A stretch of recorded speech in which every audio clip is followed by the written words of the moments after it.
Passation de pouvoir à Matignon entre deux hommes qui ont bataillé jusqu'à lundi pour le poste de Premier ministre. Manuel Valls s'est dit honoré de succéder à Jean-Marc Ayrault avant d'expliquer que François Hollande avait tracé une feuille de route pour aller encore plus loin, plus vite. Jean-Marc Ayrault a pour sa part décrit une tâche éprouvante, exigeante, mais en même temps exaltante.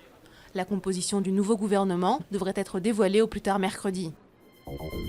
Devant les assises de Moselle, le procès de Francis Holm pour le meurtre de 2 enfants a semblé mardi devenir celui d'Henri Leclerc. Cet homme de 65 ans a été entendu comme simple témoin, mais son audition a duré 4 heures dans une atmosphère très tendue. Il y a 1 an et demi, Henri Leclerc avait confié à une femme avoir corrigé les 2 enfants, mais ne pas les avoir tués.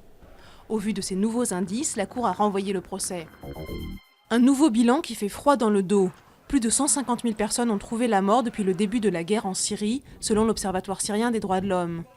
Parmi elles se trouvent 8 000 enfants.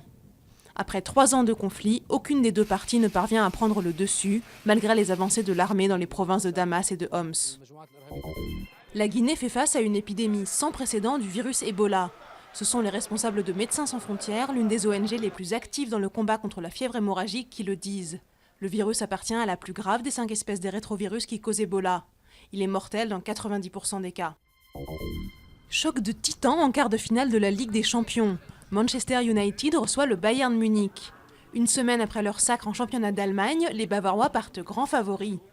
Les supporters de Manchester United aimeraient quant à eux voir leur équipe réitérer l'exploit de 99 quand elle avait arraché la Coupe d'Europe des mains du Bayern.